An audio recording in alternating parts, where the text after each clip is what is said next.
Cumprimentamos a todos com a paz do Senhor. Amém. E graças a Deus, é um prazer, um privilégio estar aqui e, de alguma forma, poder contribuir com o crescimento espiritual e, ao mesmo tempo, intelectual dos irmãos nessa caminhada, que é a caminhada teológica, a formação, o aprendizado, que é uma recomendação bíblica. Embora que alguns achem que não é, mas o conhecimento teológico ele é fundamental não só na vida do obreiro em si, mas na vida de qualquer crente que preza, ele vai estudar a palavra de Deus. Principalmente nessa questão, nessa temática que nós vamos abordar nessa noite, que é justamente a questão da heresiologia. O nosso pastor Severino, ele mencionou, a gente já se conhece, acho que desde 98, nessa faixa, faz um bom tempo. Já caminhamos em algumas salas de aula e hoje estamos aqui, um ajudando o outro. Nós vamos falar um pouquinho, né, nessa noite sobre heresiologia. Heresiologia, que é justamente a parte da teologia que vai tratar a questão das seitas e das heresias. Tanto na questão da defesa bíblica em si e no aprendizado. Alguém pode até perguntar, mas para que estudar seitas e heresias? É para debater, para, vamos dizer assim, pegar uma boa briga com um espírita, com um TJ, de maneira nenhuma. O objetivo da heresiologia, que ela é bem casada com a apologética cristã, é justamente fornecer um subsídio para que a gente possa defender a nossa fé. Até porque Judas vai dizer que temos que batalhar pela fé uma vez dada aos santos. O apóstolo Paulo, ele várias vezes se apresenta como defesa do evangelho. E quando nós estudamos seitas e heresias, não é com o objetivo de criticar, jamais, e muito menos de criar um tipo de rivalidade. Mas eu sempre cito uma frase que uma vez perguntaram a Napoleão Bonaparte o seguinte, na Revolução Francesa: por que é que o senhor ganha todas as batalhas? Napoleão disse: porque antes de eu ir para a guerra, eu estudo o meu inimigo. Eu vejo os pontos fracos, vejo as armas que ele tem, vejo os pontos vulneráveis e vou trabalhar em cima desses pontos. E quando ele vem o ataque, eu já tenho a minha defesa. Com o cristão também não é diferente. A questão de estudar as seitas é justamente para a gente ter uma defesa da nossa fé. Porque crente, ele não é só espiritual. A gente não deve só olhar desse lado. Mas a gente, como um cristão, a gente também pensa. Se você existe, logo você pensa. O cristão, ele tem que ter raciocínio. Até porque o próprio apóstolo Paulo vai dizer que o nosso culto ele tem que ser racional. E Jesus, em várias oportunidades, disse que mandou tomar cuidado. E nos últimos dias iria aparecer falsos profetas. Eles não vêm com chifre, não vêm com uma cauda, nem com um galfo grande, como a religião pinta aí o diabo. Não. Ele vem vestido de ovelha, bem educado, com uma falsa mansidão, mas com um veneno guardado. E é nessa hora que, se o crente não tiver alicerçado na Bíblia, ele acaba se tornando uma presa fácil. E isso não pode acontecer. Então nós vamos adentrar aqui nesse estudo, nessa aula, e uma imagem que eu sempre gosto de refletir é essa. Como vocês podem observar,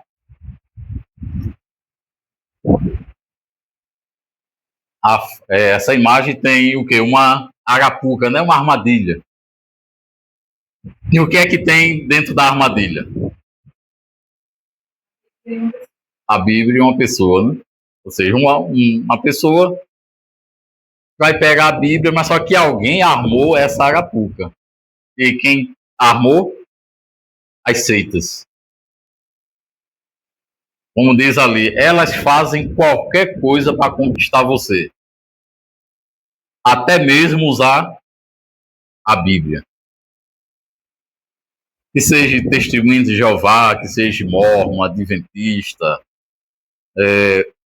Família do Amor, Família de Davi, ou qualquer outra seita, sempre vai usar os pressupostos da Bíblia. Mas depois vem com as chamadas falsas interpretações. Essa imagem é muito interessante, porque ela nos leva a esse tipo de raciocínio.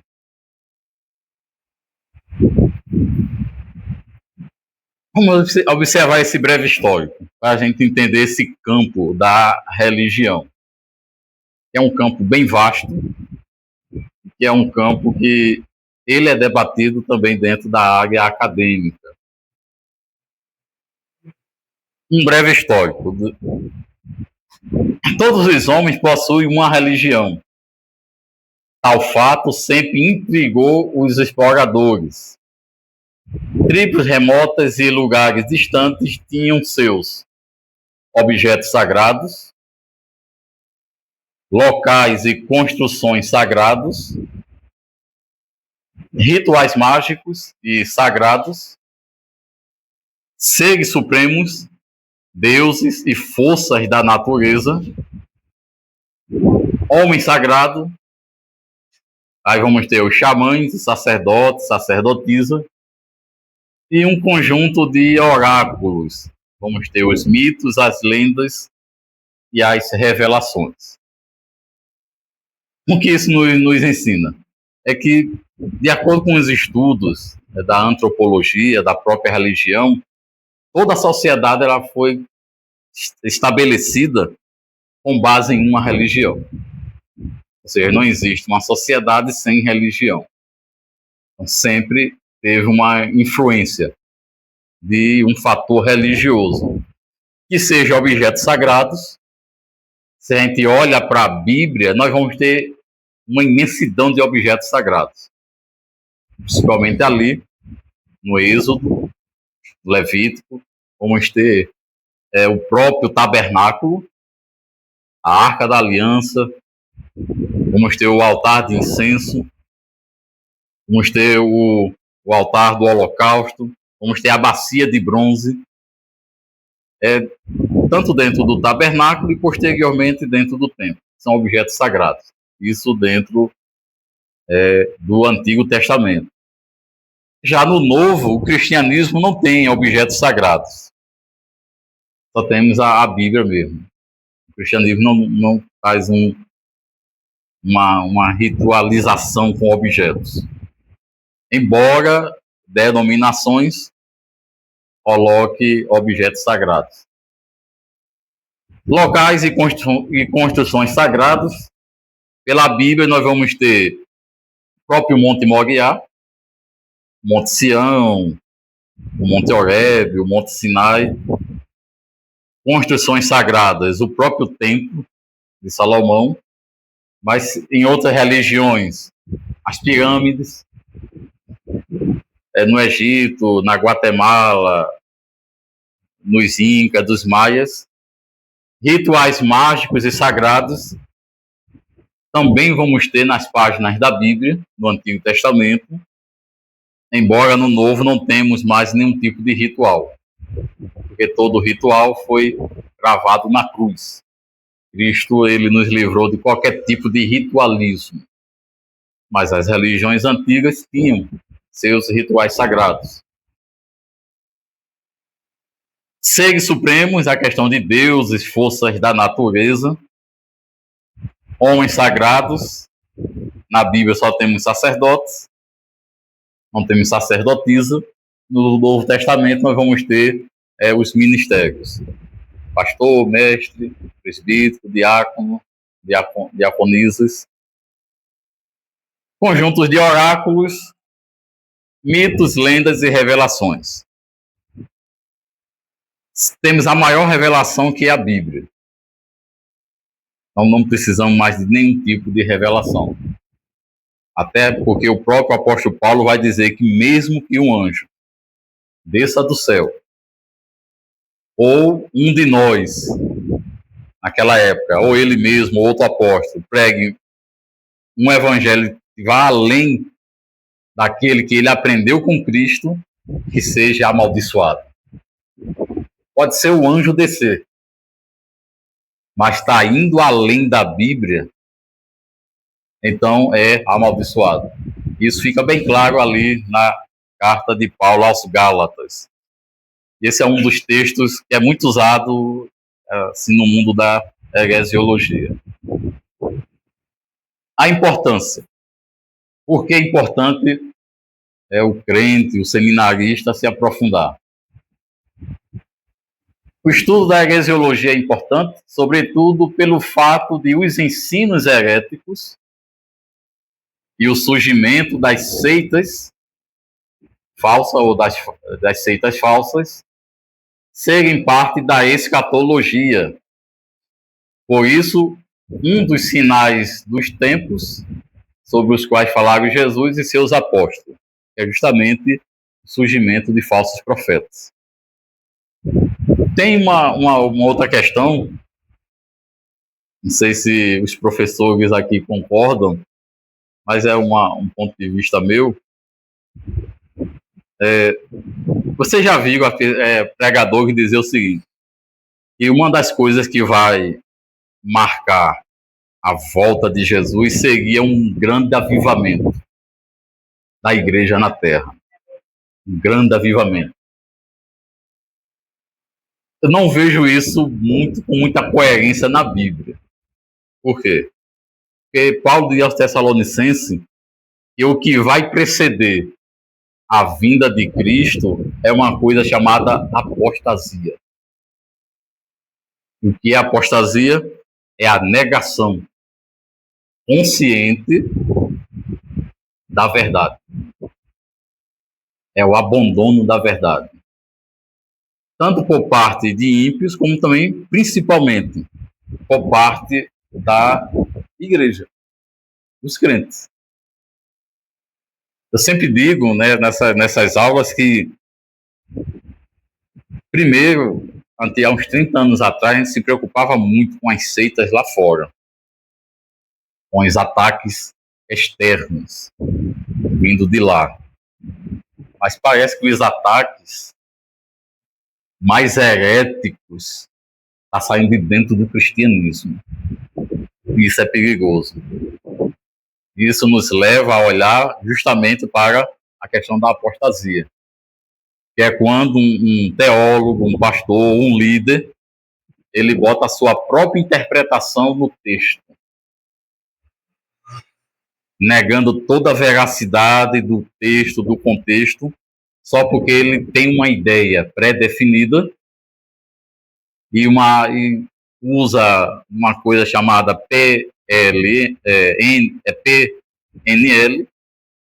Programação Neurolinguística, que é justamente despertar gatilhos psicológicos e emocionais dentro do cristianismo.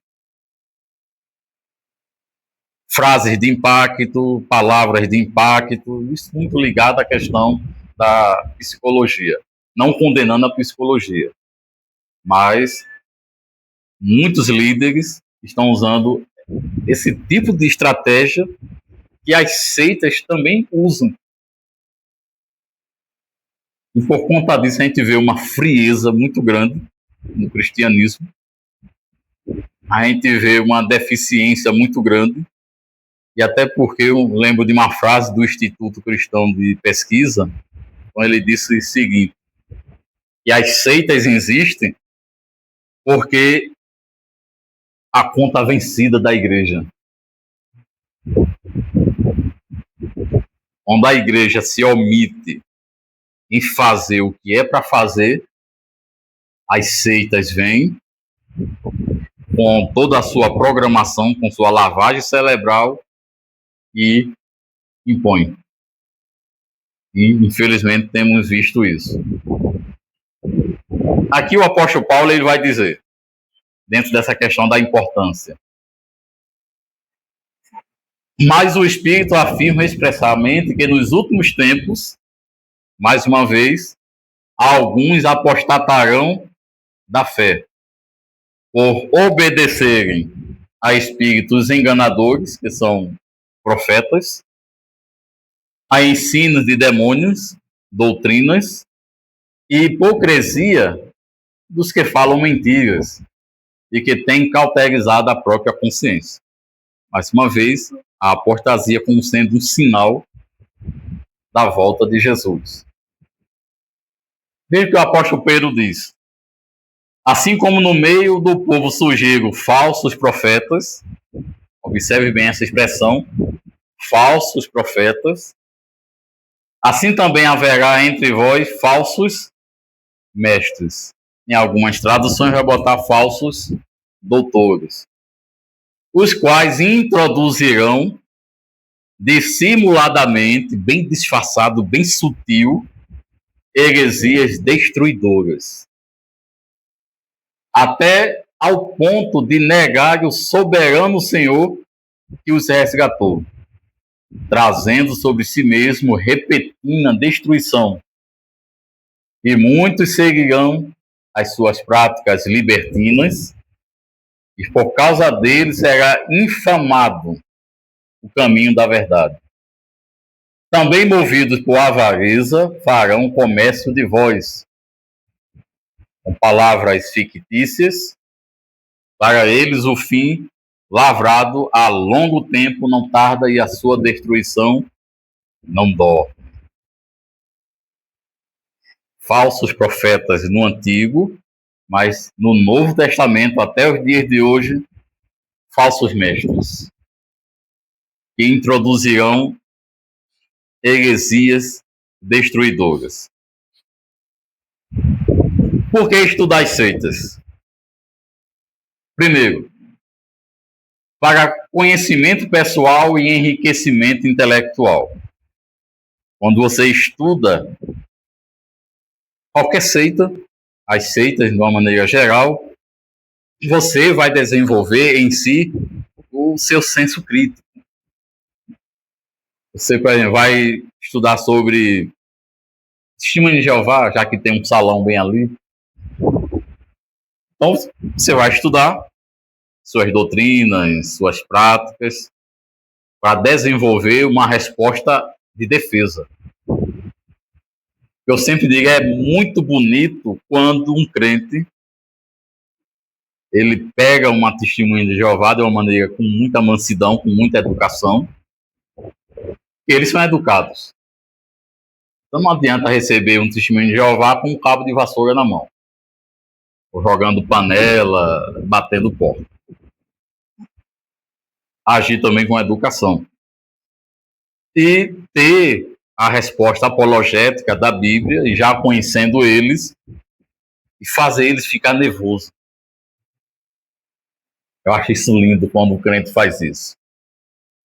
Porque ele fica tentando te impor a filosofia dele, mas você já tem a teologia da Bíblia. Ele vem com um questionamento, você vem com outro. Até ele dizer a palavra mágica. Como aconteceu várias vezes comigo. Quando diz a palavra mágica, aí eu digo, tá certo. Que é, vou perguntar ao ancião, e para a semana eu estou aqui. Sabe quantas vezes ele vai vir? Nenhuma. Nenhuma vez ele vai voltar na tua casa. Porque ele já viu que você é crente de Bíblia. E eles dão uma desculpa, mas não voltam mais. Segunda razão, para não sermos presa ou alvos fáceis. Colossenses 2:8 vai dizer, cuidado, para que ninguém vos amarre, nos enlace, não prenda com suas vãs filosofias. Então você aprende essas questões para não se tornar uma presa fácil. Terceiro, para a defesa perante os seus argumentos. Você tem que convencer, ter a habilidade também de ensinar e ao mesmo tempo de convencer os contradizentes. Mas eu não posso contradizer um mormon se eu primeiro não estudo a Bíblia. E segundo, se eu não estudei eles também. Quando eu estudo a Bíblia, comparo a doutrina deles com a Bíblia, tem uma ferramenta poderosa. Que é muito útil. É para podermos pregar de maneira eficiente aqueles que não professam a nossa fé. Ou seja, todo aquele que pedir a razão da nossa esperança, a gente tem que saber responder. E não ficar calado e não ficar aceitando suas filosofias. Judas 1:3 diz assim: Amados, empregando toda a diligência para escrever-vos acerca da nossa comum salvação. Achei necessário escrever-vos, exortando-vos a batalhar pela fé, uma vez dada aos santos. Como é que se batalha? Justamente tendo argumentos de defesa contra essas seitas e essas heresias. Razões para o surgimento das seitas. Essas razões estão nesse livro, né? Seitas e heresias. Já faço como dica de leitura. É o mesmo livro, porém com a capa mais atualizada. A capa verde é a capa mais antiga. E a capa escura é a mais atualizada. É um livro simples, mas com uma certa eficiência. Primeira razão, com certeza, a ação diabólica no mundo, porque o Deus deste século cegou o entendimento dos homens para que não entendam a luz do Evangelho. Se o homem não entende o Evangelho, as seitas, elas se manifestam. A ação diabólica contra a igreja, porque se a igreja não faz o seu papel que é para fazer, então as seitas acabam surgindo. Quando eu falo isso, é no seguinte sentido. Existe um centro espírita aqui perto, eu não estou lembrado do nome, mas fica aqui no bairro, ali perto do Núcleo das Mulheres, Associação das Mulheres. Não estou lembrado do nome. Tem um centro, mas sabe onde é, né? Onde eles fazem distribuição de sopa e de pão, alimento, doação, isso constantemente. E recebe muita visita. O Ismael Gomes Braga, ali, depois da linha também. Muita doação, recebe muita doação e distribui muita coisa. Uma vez eu passei ali no Ismael Gomes Braga, um dia que ia ser sessão espírita. Não entrei não, só passei, tinha um monte de gente. Lotado. Não. Antes de entrar na praça do bairro, tem uma rua. Aí você entra, aí tem a Associação das Mulheres que fica do pé da ladeira. Ali tem um centro espírita.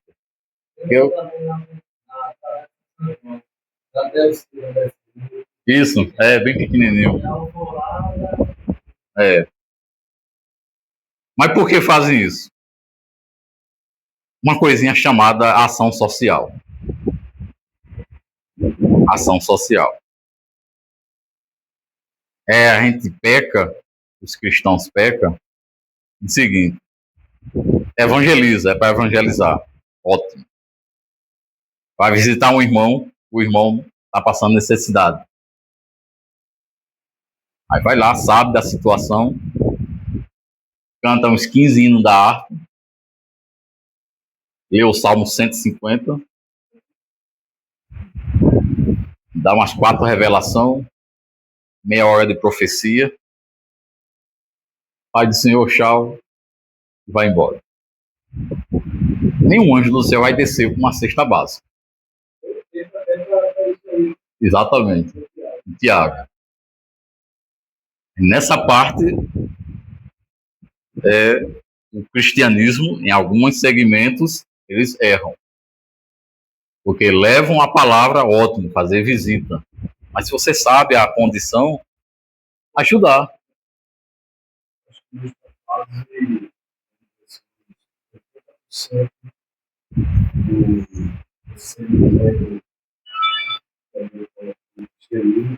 Agindo dessa forma, né?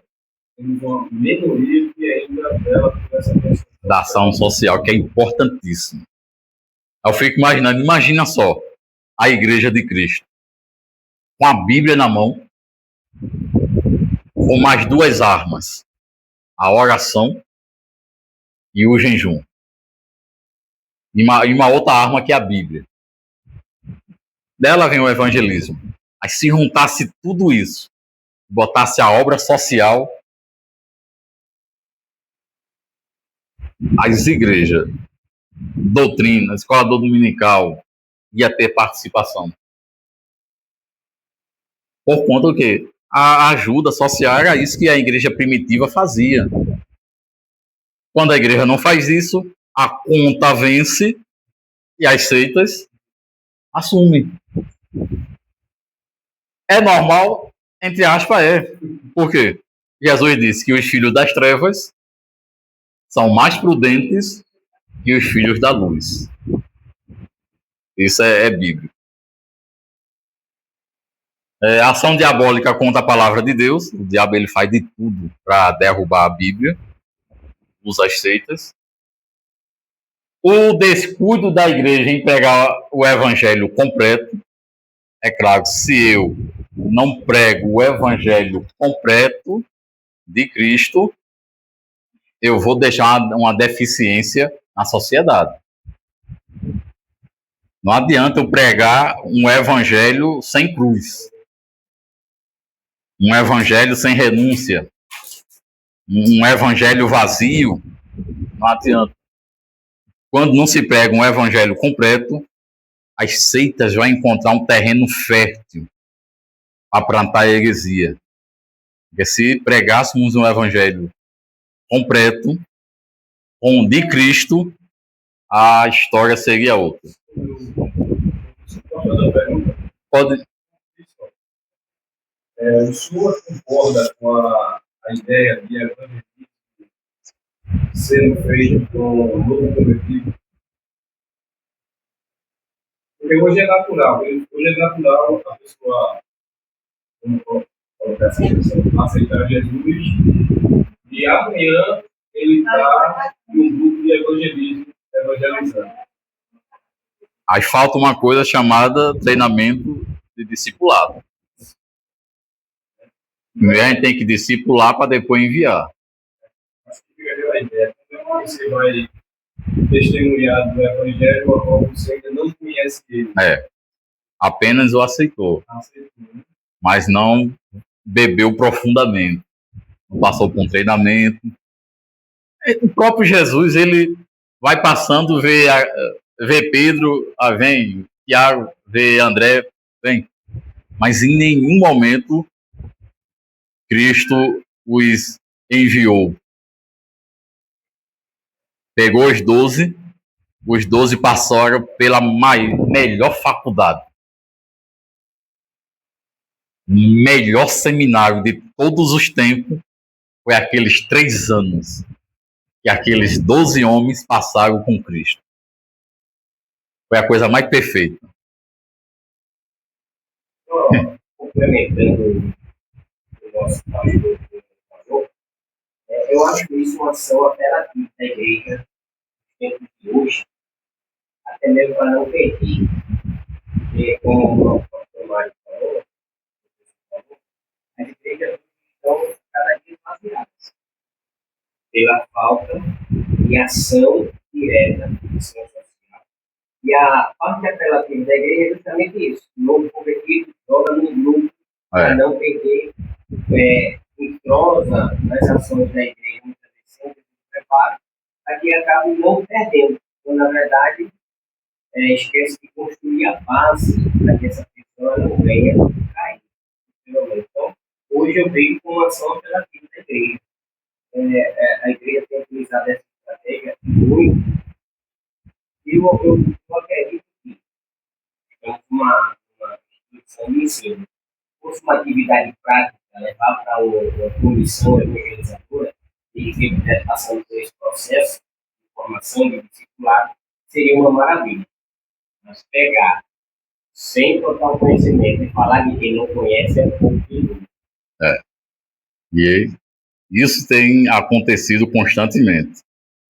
Só para vocês terem uma ideia, já vi pessoas que foram convertidas e com 20 dias já estavam separando para diácono. Isso é erradíssimo. As pessoas pensam que só porque é um diácono que vai estar ali, não é nada. Se os diáconos que existem nas igrejas fizessem um curso de diaconia, ia ver como é profundo. Eu estava lendo esses dias a diaconia, eu disse para mim mesmo, eu ainda tenho que aprender. Não é qualquer coisa. A gente vê. Exatamente. Aí já quebra tudo. Da igreja hoje, essa questão não observar essa questão das qualificações. Que é o que mais que Tito e Timóteo vai falar. Então é uma coisa muito séria. Temos a falsa hermenêutica, que se eu pego, interpreto errado, quem me ouve aprende errado. Aí lá na frente vai para falar errado. Aí se tiver um novo convertido, meu Deus, já vai crescer errado. Quem fala errado e quem entende errado já vai passar de uma bola de neve. Não vira a igreja a bola de neve, mas vira uma bola de neve. Fica complicado. Então, o que é que eu sempre recomendo? Se vai pregar e não entende o assunto, não fala. Não acredita que o texto está dizendo que é assim, nem fala. Pregar com dúvida, pregar sem conhecer, deixe para outro, ou então leia só o Salmo 23 e pronto. Porque é muita responsabilidade você subir no púlpito e falar o que não sabe. E vai ser cobrado um juízo duplo, né? Vai ser muito cobrado lá na frente. Falta de conhecimento da verdade bíblica, é o que nós acabamos de falar, juntando com a falta de maturidade espiritual. Tem que ser maduro espiritual. Então, essa falta de maturidade, o crescimento espiritual, faz com que as seitas, elas, infelizmente, cresçam tanto. Separei essa aqui. Não são só 10 religiões, é claro. Faz mais ou menos 8 meses. Eu terminei uma pós-graduação em ciência da religião. Assim, desvinculado da teologia. É mais acadêmico mesmo. Eu sempre tive vontade. Essa questão de religião, ela é muito séria. Hoje, nós estamos ultrapassando 12.500 religiões. 12 mil. É muita religião. Muita religião. Por quê? Por que tanta religião? Justamente por conta desse slide de antes. Essas faltas aqui, a falsa hermenêutica, tudo isso vai gerando o quê? Ramificações.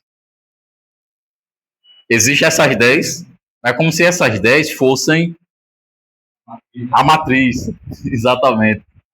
E as outras são as ramificações, entre aspas, as congregações, as filiais. Por exemplo, o islamismo. Do islamismo, nós vamos ter aqui duas vertentes, os xiitas e os sunitas. Dentro dos xiitas e dos sunitas, vamos ter outras vertentes, outras ramificações. Temos judaísmo. Aí, dentro do judaísmo, já vai ter outras ramificações também, outros grupos. Temos o hinduísmo. Aí, do hinduísmo, já tem outras religiões também, que vai se ramificando, porque não aceita com tal ideia, com tal princípio, então se ramifica. O shintoísmo, que é uma religião japonesa, também tem suas ramificações. O zoroastrismo, que é uma religião antiga, mas ainda impera ali na Pérsia, na antiga Pérsia, né, que é o Irã, e está ali com outras ramificações. Aí temos o budismo, o confucionismo e o taoísmo. O sikhismo e o jainismo praticamente é uma mistura de hinduísmo e islamismo. E dentro dessas 4 já surgem outras. Não botei aqui o cristianismo, né, para ter colocado. Mas digamos que esteja aqui o cristianismo. O que é que nós temos? O cristianismo, aí vamos ter antes da reforma. Após a reforma. Não, antes da reforma. Nós vamos ter a Igreja Católica e a Igreja Ortodoxa. Dentro da Igreja Ortodoxa, nós vamos ter a Igreja Ortodoxa grega e a Igreja Ortodoxa russa. Aí já vai mais 2 religiões. Temos o catolicismo. Dentro do catolicismo, nós vamos ter a divisão do protestantismo. No protestantismo, nós vamos ter o luteranismo e o calvinismo, o wesleyismo, o metodismo e inúmeras denominações, tanto as históricas como as tradicionais. Depois as pentecostais. Quando chega nas pentecostais, aí se multiplica de uma maneira que nem dá para calcular. É um monte de igreja, nomes, denominação, é tanta da Abreia por aí, é tanta da Batista, tanta da Pentecostal, ramificações. Então, é impossível estudar todas as religiões, mas estudamos as principais. O que é seita? E o que é heresia? Para a gente ter essa definição. Seitas reivindicam como sua fonte inicial alguma nova revelação da parte de Deus. Isso é um perigo, uma nova revelação. Porque todas as seitas, elas sempre vão sair de um grupo que já era estabelecido. Já estava lá estabelecido e porque alguém teve uma nova revelação e dentro dessa nova revelação supera a Bíblia. Ou então supera o seu pastor, os presbíteros, a doutrina. Uma nova revelação, um novo grupo. Aí começa a tudo girar em torno de uma nova revelação. Nós já temos uma revelação que é a Bíblia. Heresia começa com pessoas que estudam as Escrituras Sagradas, mas acabaram de afastando de sua interpretação. Aí surgem as heresias. Eu sempre digo que, infelizmente, tem um bocado de líder dentro do cristianismo que está no lugar errado. É para ser um cirurgião. Mas não. Eles ficam com um bisturi na mão. É uma metáfora que eu estou fazendo. Um bisturi na mão, no bolso do paletó, fazendo incisão no texto da Bíblia. Aí está lá o texto dizendo que é pecado. O texto está dizendo um não bem claro. Só que a minha ideia não aceita. A minha mente vai dizer, nós estamos no tempo moderno. E eu acho que é assim, é melhor. Aí entra o bisturi e deixa eu operar a Bíblia. Aí faz uma incisão no texto, mata 2 princípios hermenêuticos, que é a análise histórico do texto e do contexto, e coloco minhas ideias. Aí começa a pregar minhas ideias, isolando o texto e ensinando para o povo. Nasce as heresias. E, consequentemente, as seitas. Não podemos jamais fazer incisão no texto.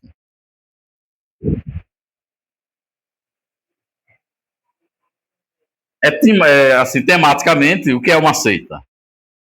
É um grupo religioso sectário. Sectário porque tem a questão de ele tem seguidores de forte convicção que segue uma interpretação particular da Bíblia. Ou seja, ele interpretou daquele jeito, é aquilo que ele vai pregar. Em oposição às ideias e às práticas religiosas dominantes. Mas por que isso acontece? Tem coisas na Bíblia, textos na Bíblia, porque a gente aprende de uma maneira, passa a vida todinha aprendendo errado. Porque a religião disse que é assim. Alguém disse que era assim. E a gente segue uma cartilha. Mas quando você parte para uma exegese mais profunda do texto grego, texto hebraico, você se choca com certas verdades que a Bíblia tem. Você para, não sei se já aconteceu com vocês, comigo já aconteceu várias vezes, e eu dizer para mim mesmo, poxa, eu estava ensinando errado. Eu pensava que era desse jeito. Alguns tempos atrás me aconteceu isso. Aí não falei mais. Fiquei consertando o erro por conta de um entendimento que eu tive de uma maneira mais profunda. Por quê? Porque a gente aprende pensando que assim, quando a gente usa as ferramentas corretas, a gente vê como o texto bíblico ele é rico. E que estava ali na minha cara e eu não observei. Porque eu tinha um viés religioso. E quando a gente tira o viés religioso, a gente enxerga melhor a Bíblia. Isso é importantíssimo. Então, um grupo sectário, é claro, Testemunho de Jeová e tantas outras, Adventista, Família do Amor, Meninos de Deus, tantos outros grupos recebem essa designação. Então, o que significa mais? Seitas. Significa uma facção, um grupo, uma cisão, que é realmente uma ruptura, porque toda seita infelizmente, sai de uma igreja evangélica. A maioria saiu de igrejas evangélicas. Você não vai ver uma seita saiu do satanismo. Não. Saiu das margens de um grupo evangélico.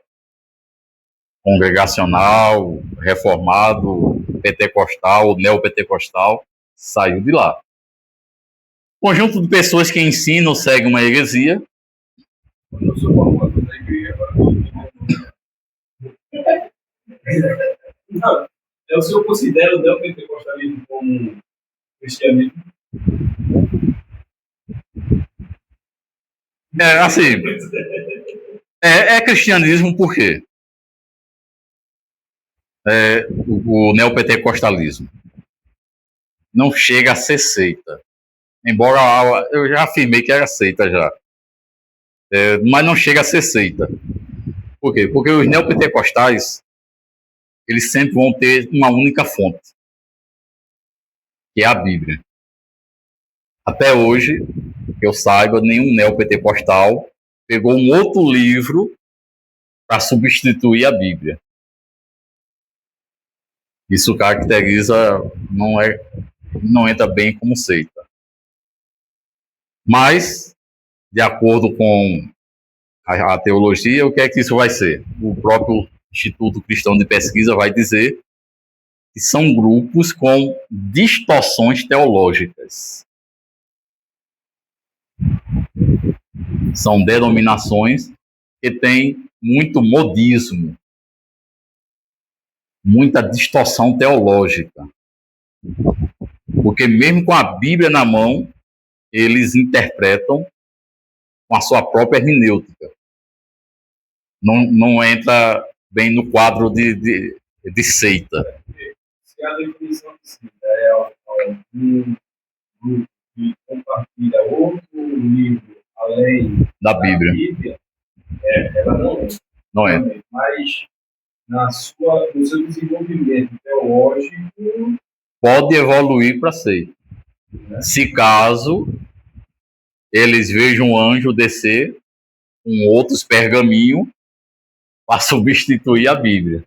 Aí vai entrar na lista negra do Instituto Cristão de Pesquisa. E aí mesmo que não entra a questão de um conhecimento, mas a revelação pessoal de um líder não determina, não, porque a gente vê muito se superar a Bíblia. Automaticamente teve uma experiência, por conta daquela experiência, está usando aquele cajado.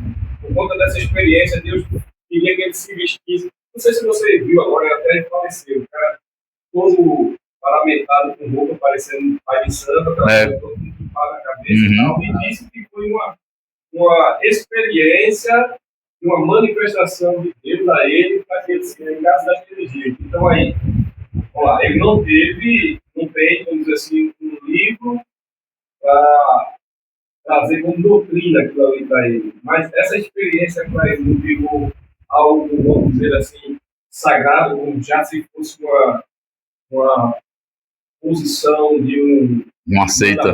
Uma seita. Não, ainda continua sendo distorção teológica e modismo. Não podemos chamar isso de preceito. É um termo. É um princípio. Pode usar o termo.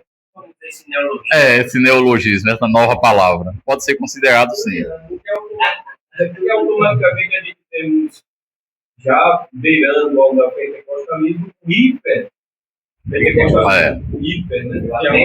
O hiper, sim, possa ser classificado. Porque aí no hiper você tem a indumentária, você tem a questão litúrgica, que é totalmente diferente do conceito. Você tem toda aquela... Pode... O hiper, ele tá pegando. Você tem aquilo ali, você tem aquela novidade que até mesmo muitos pentecostais têm adquirido aquilo ali como uma verdade de experiência espiritual.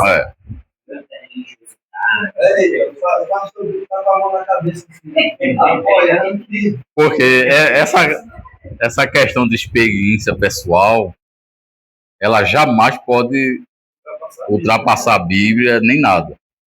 Cada um tem sua experiência. Sua experiência é você e Deus.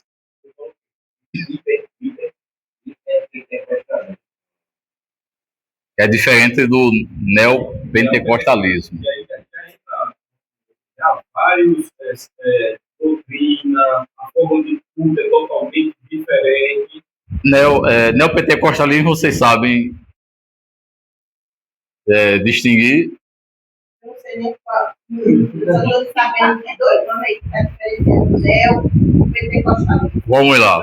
Nós somos pentecostais. Assim, a maioria, né, das igrejas. Assim, as breias que tem por aí. Os dons espirituais, profecia, marcha, aquela coisa toda. Pentecostalismo. Eu sou pentecostal, mas com uma certa moderação. Me chamam de pentecostal cru, mas eu não ligo, não. Já me chamaram de pentecostal sorvete, pentecostal picolé. Pode chamar. A marcha entra no pentecostalismo ou no neo? Entra dos dois. Tem mais igrejas por aí que eu. Mas eu não graço pentecostalismo traço uma Não. essa questão de Esses movimentos assim, não. Não. O verdadeiro Pentecoste e Atos dos é totalmente diferente do que ele fez na contemporaneidade. Muito diferente. Totalmente diferente. O avivamento ele vinha através de única e exclusivamente da palavra. É um avivamento espiritual que supria resultado imediato. Hoje não. Hoje a gente vê o pentecostalismo que apela para muitas, como palavras, muitos utensílios alimentares, a própria postura, mudança de comportamento, é contrária à Bíblia, para ter que convencer alguma coisa. Quando a nossa irmã fala de neo, essa palavra neo é novo. Assim, novo Pentecoste, novo pentecostalismo. Aí dessa linha do neopentecostalismo, aí nós vamos ter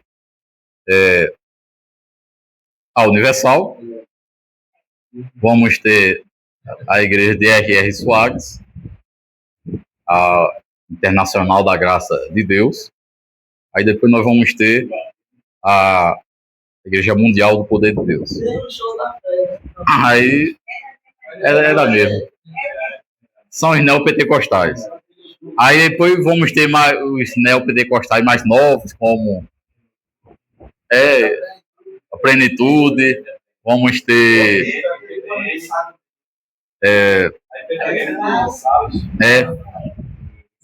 vamos ter a Quadrangular, também entra.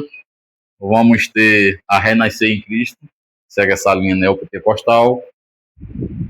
A maioria, todas elas seguindo confissão positiva, movimento G12, teologia, a famigerada teologia da prosperidade, determinismo. O que é isso do G12? Era um movimento, surgiu muito nos anos 90, que era o G12. Era essa ideia de igreja em célula, que hoje a gente chama de célula. Só que uma das questões heréticas do G12 é justamente uma prática chamada de regressão psicológica, que é justamente a remissão do pecado através de uma remissão psicológica do passado. Isso. Nesse caso, o crente não precisa de Jesus. Ele faz uma terapia com 12 pessoas. Depois essas 12 vai fazer mais 12. Depois 12 faz mais 12. É o movimento G12. Esses 12 se reúnem. A pessoa, de repente, entra em transe. Vai se ver dentro do útero da mãe. A pessoa se vê no útero. E vai vendo todo o desenvolvimento. 5 anos, 10 anos, aí os anos. Se em meia hora der para fazer isso, você está com 50 anos, se em meia hora der para fazer, aí você vai reparar dentro desses 50 anos qual foi a falha maior que está te interrompendo hoje. Isso é uma pessoa só, assim. Uma pessoa entra em transe e viaja para o passado pela mente. Assim, É hipnose. consciente. Aí digamos que eu tô com 50 anos, mas com 15 anos eu tive um trauma. E aí o sangue de Jesus foi muito fraco. O pior, que me causa até hoje. Aí como o sangue de Jesus foi muito fraco, muito antigo, né? A cruz não se viu, a graça está inválida. Aí eu tenho que voltar para o passado e consertar aquele erro. Eu acho que quem inventou isso assistiu muito De Volta para o Futuro. E ficou alucinado. Clique. Com Adam Sandler. Aí assistiu muito o filme e criou essa nova doutrina. Aí quando se acorda, me desculpa a expressão, se acorda com a cara mais cínica do mundo e diz: estou perdoado. Estou pronto para viver o novo de Deus. Aí eu pergunto, aonde é que está o sangue de Jesus? Para que Jesus morreu na cruz?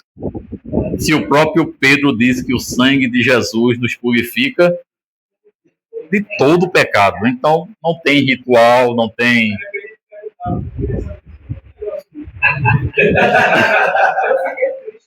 Não tem igreja que faz isso. Infelizmente tem... essas coisas. Eu não sei se eu agi certo, mas se eu agi errado, foi da gente. E o pastor chamou a gente da mão para tirar a sandália dos pés, e lá para frente teve um giro no nosso pé, porque o da gente pisasse, era abençoado. É modismo. Era abençoado. É modismo. Aí o povo, a gente olhou no povo, se pergunta também, se pergunta lá. Ninguém ficou a sandália para ele. A mulher que deu a gente. Veio... Ela me fez lembrar. Ela me fez lembrar uma coisa. Vê só. A senhora me lembrou uma coisa que aconteceu comigo, com o pastor Orlando e com o pastor Santana, que hoje é pastor. A gente foi visitar uma igreja aqui no Cabo, que eu não vou dizer o nome.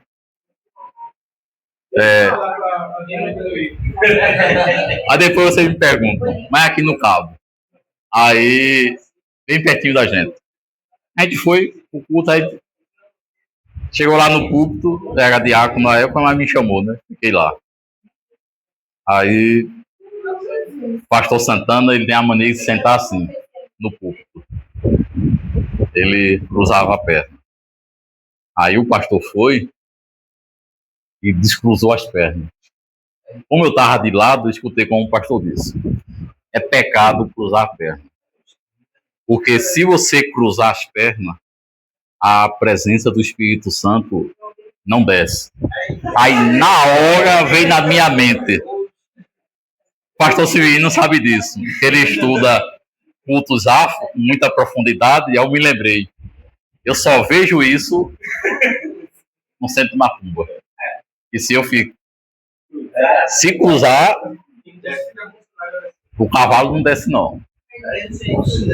Pronto, aí, quando eu pensei que estava tudo, se ia ser só isso, aí já vem o meu lado, mais uma vez, pro lado do pastor de Santana e pro lado do pastor Orlando, o pastor no púlpito. Disse. Me lembro como fosse hoje. É inadmissível um obreiro da casa de Deus não ter bigode. Aí a unção tá no bigode. Aí eu tô com a cara lisa, o pastor Orlando com a cara lisa, a gente não usa bigode. Nunca gostei porque é a opção minha. Nunca gostei. Aí ele disse: o obreiro que não tem bigode, ele tem 98% chance de ir para o inferno.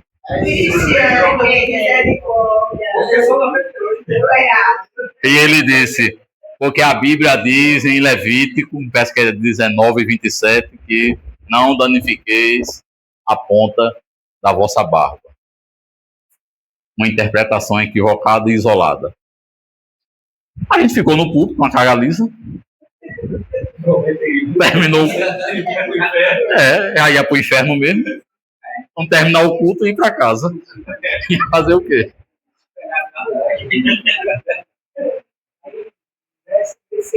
Acho que o pastor Careca já estava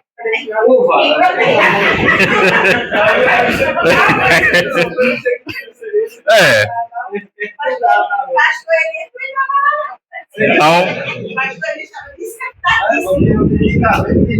aí vocês já imaginam como é as coisas, né? Essa questão das heresias não está só nas seitas. A gente mete o pau nas seitas, mas está dentro do cristianismo.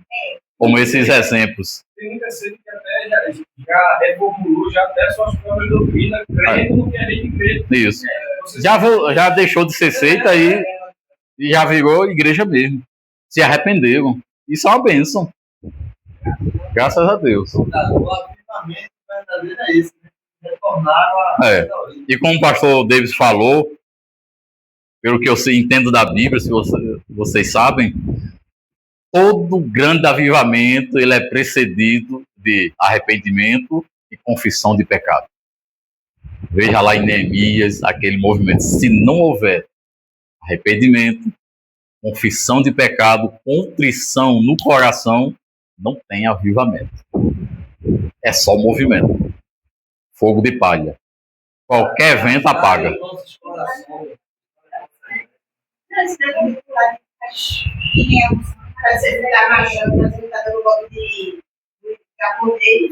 Artes marciais, né?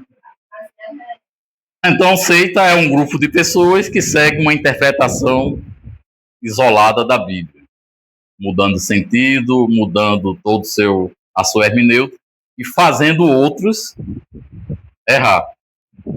E geralmente essas seitas dão uma lavagem cerebral tão bem dada que para você convencer um sectário é complicado, é difícil.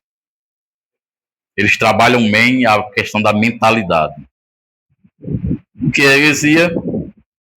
São ensinos ou ideias que contrariam a ortodoxia da palavra de Deus.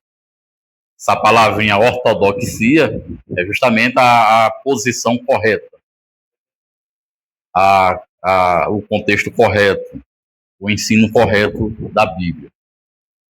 Então, qualquer ensino ou ideia que contraria a Bíblia é heresia. E pode estar só nas seitas ou nas igrejas evangélicas, se não interpretar corretamente. E como identificar uma seita? Uma seita é identificada, em geral, por aquilo que ela prega a respeito desses assuntos. Quer identificar uma seita? Observe o que ela fala sobre a Bíblia. O que ela fala de Deus. Sobre a queda do homem. Sobre o pecado. O que ela pensa de Jesus e da obra de Cristo. Sobre salvação. E sobre o porvir. O Apocalipse, a questão do fim do mundo. Por quê? Porque tem seitas que vai apresentar a Bíblia, mas depois apresenta outro livro, que diz que foi anjo que desceu do céu. Como os Mormons. Começa com a Bíblia e depois vem com o livro de Mormon.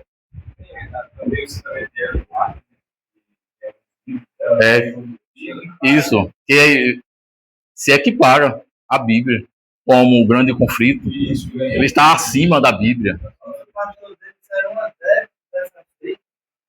Já está te entregando, pastor.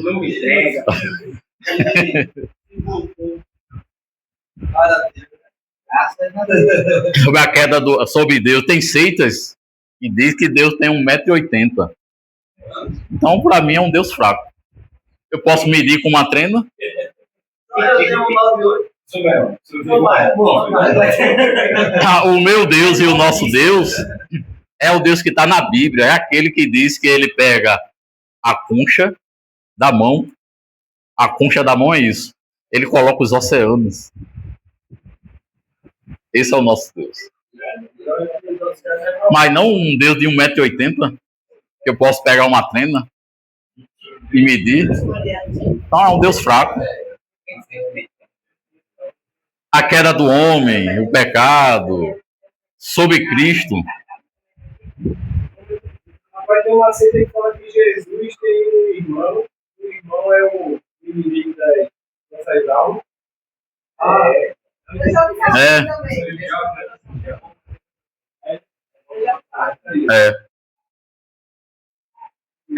Um tempo atrás, os TJ também tinha essa teologia, mas mudou, que é a mudança constante. Ele diz que Jesus é o arcanjo. Ou seja, Jesus foi criado. Se foi criado, então ele não é eterno. Ela é o mesmo grupo de. É os TJ. Exatamente. Tem um outro grupo, assim, não uma seita, é uma seita, mas sendo mais ocultista. Eu não estou lembrado do nome dela, mas ela é muito voltada para o movimento Nova Era. Vai dizer que Jesus ele morreu com 80 anos, ele foge para Caxemira, perto da Índia, casado com 2 mulheres, teve 4 filhos, 3 meninos e uma menina. Esse não é o Jesus da Bíblia, deve ser outro. Que já morreu e não pode ressuscitar também, né? Morreu e está lá enterrado. Parece que foi. Foi. Não ressuscitou ainda, né? Mas já faz meses. Foi. Eu acho que eu vi uma pregação, o pastor dizendo que o diabo não saiu do céu, não. Ele está lá perto de Jesus, para tormentar a gente aqui da terra. E lá ele está com toda a gente. Meu Deus, ele vai estar, né?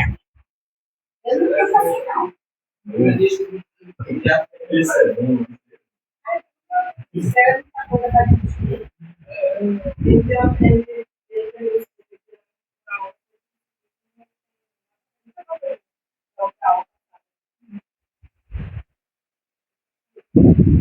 A matemática das seitas. Acho bem interessante isso.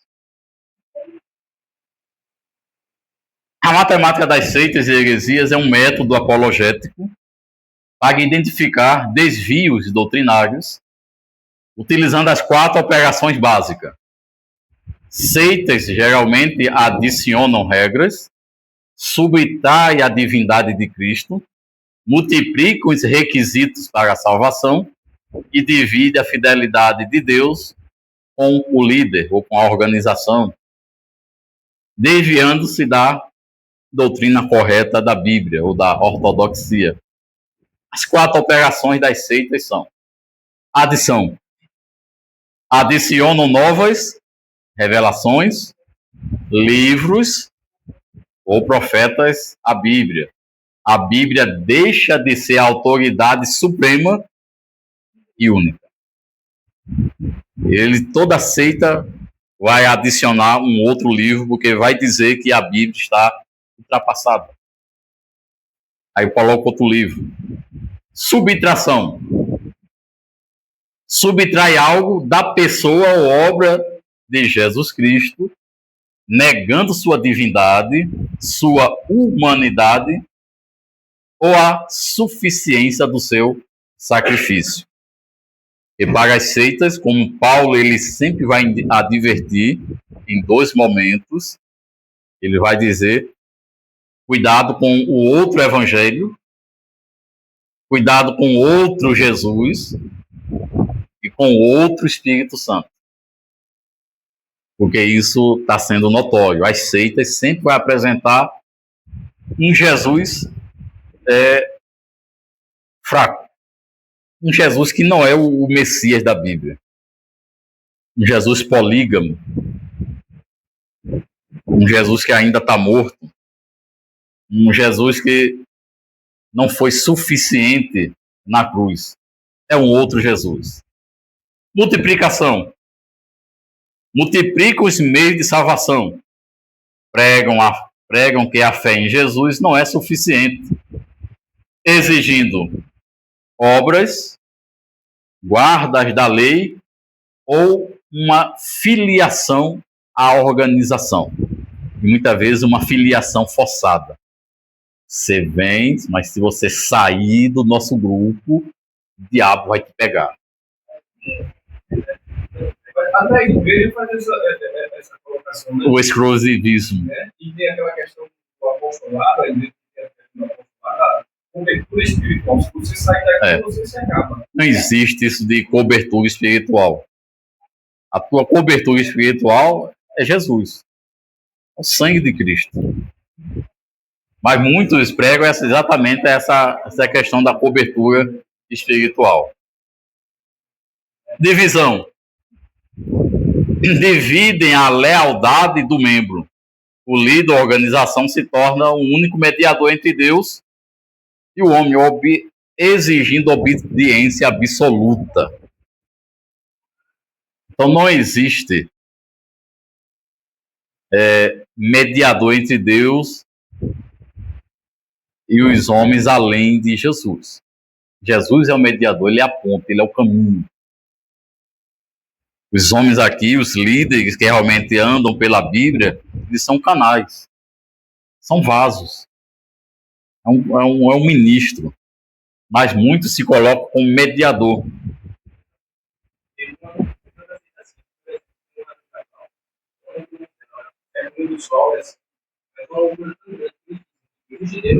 Só que de uma forma, Deus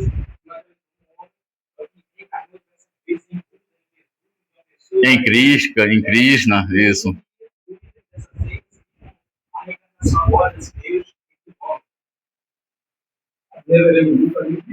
Quanto ao Reverendo Moon, a Igreja da Unificação, ele, na ceia, no casamento. No casamento, quando tinha alguém ia casar na igreja deles, tinha um cálice, um vinho, e o noivo ia tomar com a noiva. Então ele botava o sangue dele no cálice, uma gota. No líder fazia isso.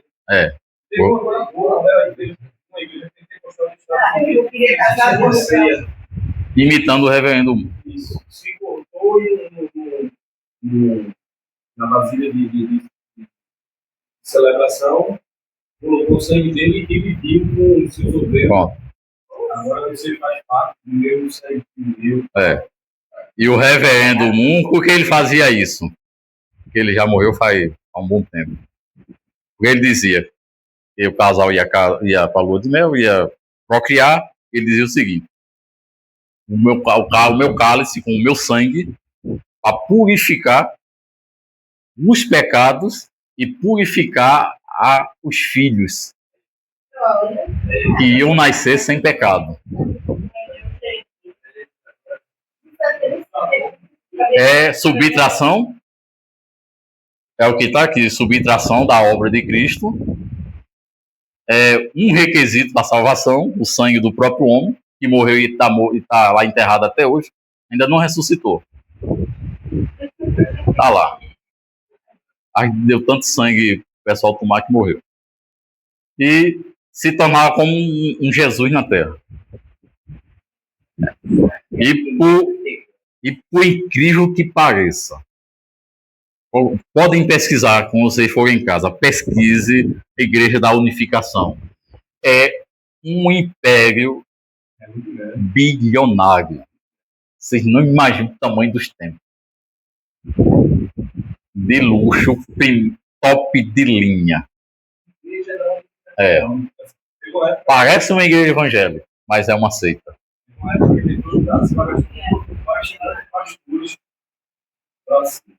E acabou sendo deportado. O Brasil não aceitou muito, não, por causa dessas ideias. O Congresso, pelo menos dessa vez, o Congresso acertou. Algumas características das seitas. Dentre elas, nós temos: negam a autoridade única da Bíblia, toda seita vai negar a Bíblia, negam a Trindade, isso, embora os pentecostais continuem cantando, possuem visão distorcida de Deus com 1,80 m, rejeitam a salvação pela graça, tomar sangue de líder de igreja, ou então a fé mais alguma coisa, a fé mais obra, a fé mais jejum. Não, só a graça de Deus. Só a graça. Seus ensinos são alterados com frequência. Uma hora Jesus é irmão do diabo, aí outra hora não é mais. É irmão de Miguel. Ah, não é mais irmão. Fora as previsões da volta de Cristo também. Incontáveis. Sempre mudam. E a doutrina da Bíblia, ela é absoluta.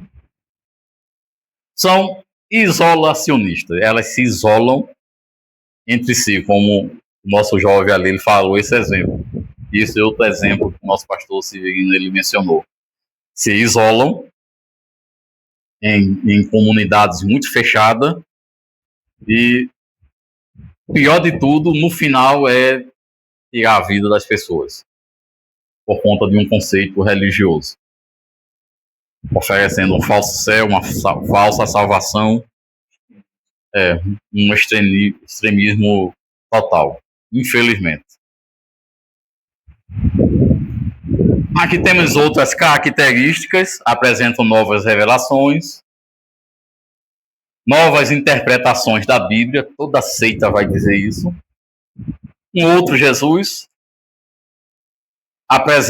rejeitam o cristianismo ortodoxo, que é o cristianismo bíblico, tem que inventar algum modismo. Possui uma liderança muito forte, pessoas morrem pelo líder, como até veneno, como ouvimos. Mudam constantemente sua teologia, apresentam falsas profecias, garante salvação pelas obras, possui um conceito elevado de fraternidade restrita à própria seita. A base escriturística de algumas seitas é a Bíblia ou a doutrina do fundador. É acentuado espírito proselitista, o que é isso? É justamente evangelizar quem já tem uma religião.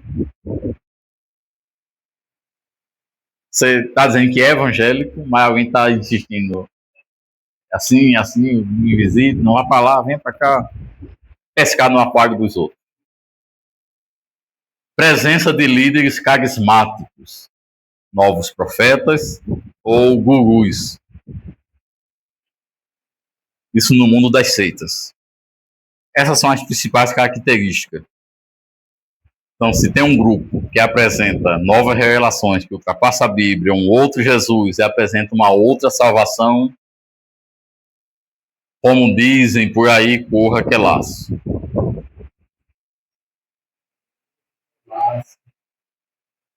Temos essa classificação das seitas, que é pelo Instituto Cristão de Pesquisa. São esses principais grupos de seitas. Aí nós temos, no primeiro grupo, as seitas secretas. Nessas seitas secretas nós temos a maçonaria, a teosofia, o rosacrucianismo e o esoterismo, que vai mexer com o ocultismo. A teosofia ela vai ter por base justamente a ideia de que todas as religiões possuem verdades comuns, ou seja, que todas as religiões são verdadeiras, todas levam para Deus. Só que a gente, se for biblicamente, não é bem assim. Está dentro da Nova Era. Todo movimento Nova Era tem por base a teosofia. As pseudo-cristãs, o mormonismo, STJ, o adventismo, a ciência cristã, família, que é a família de Deus, ou a igreja de Davi Berg, como muitos falam. A CCD, eu era liberal, acho que pela primeira colocação que ele colocou da Real, né? Porque embora eles tenham heresias e distorções, mas até hoje ainda não rejeitaram a Bíblia. Que são dessa sala que faz parte da congregação do Brasil. Isso. Aí eu pensava que por eles declararem isso, eles seriam caracterizados como seita, né? Isso porque realmente o líder diz o seguinte, que a verdadeira interpretação da Bíblia é deles. Só eles ensinam certo. E eles são exclusivistas. Só eles têm o acesso. Os outros tá tudo desviado. Mas isso aí vai até também para os dias atuais, aí, até uma igreja grande nossa aí, de pentecostais, que exclusivista. Exclusivista e automaticamente até casamento tem que ser com pessoas da mesma. Então. E essa mesma igreja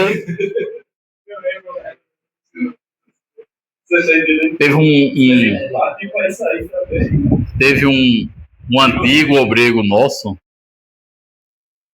achar um tempinho isso. Ele saiu como presbítero, carta de recomendação, tudinho, mas foi rebatizado. Pode. Rebatiza. Eu ia para essa igreja, eu falei com o presbítero, ele é presbítero, eu não disse que era pastor, ele estava morando na casa e ele falava, ele disse para mim, a senhora já é batizada? Aí eu minha cadeira a coisa para a senhora ficar lá tem que batizar. Eu disse aí, vou batizar. Aí ele disse assim, eu disse, não vou mais isso, porque a senhora não vai, porque a palavra de Deus tem só pai, só filho. E um só batismo. Então eu não vou batizar do jeito que eu vou batizar. Se o batismo ele seguiu a fórmula batismal que está na Bíblia. Aí ele disse, eu disse, porque o pai do filho é bíblico. Não importa se é no rio, numa piscina, numa caixa d'água, não. Infelizmente acontece isso. Aí nós temos a Igreja Apostólica da Santa Vó Rosa, é lá em São Paulo. Vó Rosa. Ou a Vó Rosa. As seitas espíritas, então nós temos o kardecismo, Legião da Boa Vontade, que é a LBV, Paiva Neto, e o racionalismo cristão, todas dentro da linha espírita.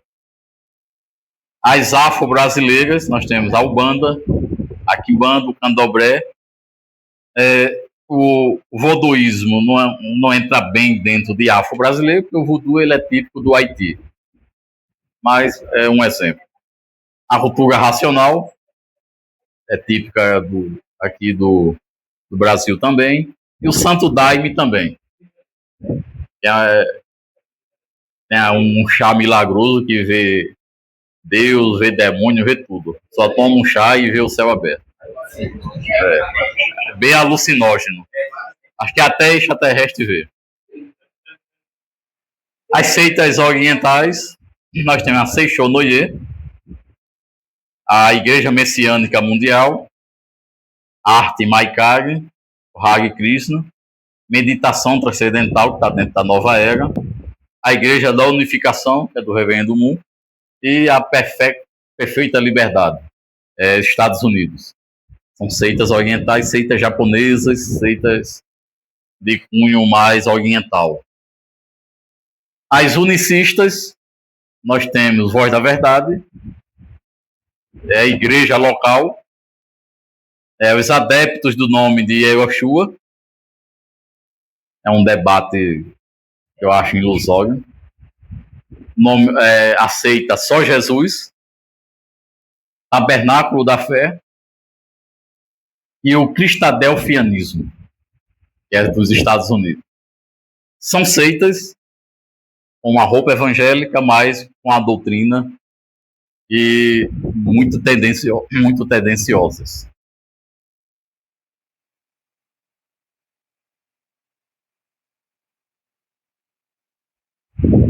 Por último, isso aqui é um PDF que eu vou passar para o nosso pastor Severino. Ia trazer impresso, mas acabei esquecendo. Mas vou passar para ele, ele passa para o celular. É justamente o que fazer quando as heresias ameaçam a igreja. Como podemos nos prevenir. E por último, quero fechar com essa imagem. Aliás, essa imagem.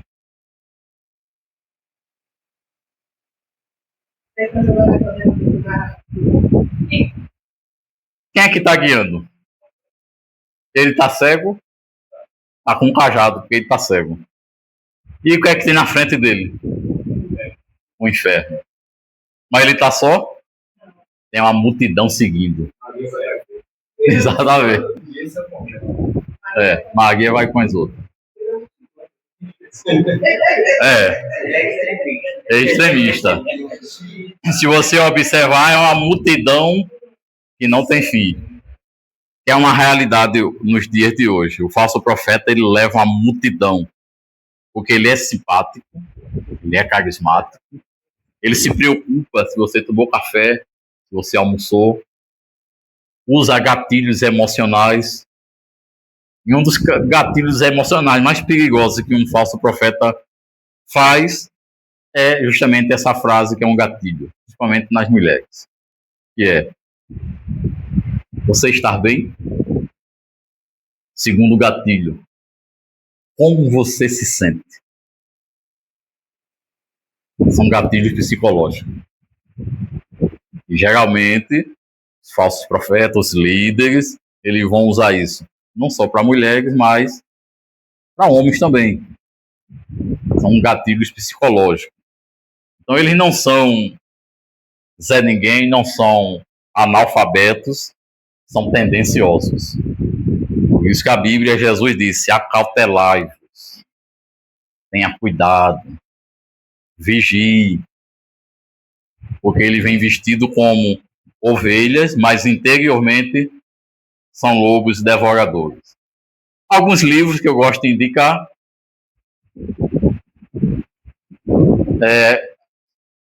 Augusto Nicodemos, né? Seitas e heresias, combatendo as seitas do nosso tempo, desmascarando as seitas. Esse bem antigo aqui, que é J. Cabral, foi um dos livros que eu aprendi, um dos primeiros que eu li, e até hoje eu tenho ele. É fantástico, fantástico mesmo. Tem PDF? Você tem? Império das Seitas, que é uma coleção formidável, e Resposta às Seitas. Esse aqui que eu gosto sempre de andar com ele, porque tem resposta apologética. Biblicamente é uma relíquia. É muito bom. Esse slide vai ser passado, vou te passar, você passa para todos, e o texto em PDF. E eu encerro aqui agradecendo a atenção, o convite por estar aqui e a atenção de cada um de vocês. Nosso amigo Pastor Davis, que é o coordenador pedagógico do CENTEB, e agradecer a Deus por esse momento e espero que tenha contribuído com o crescimento intelectual, bíblico e teológico nessa noite. E creio que em breve estaremos juntos mais uma vez, em nome de Jesus.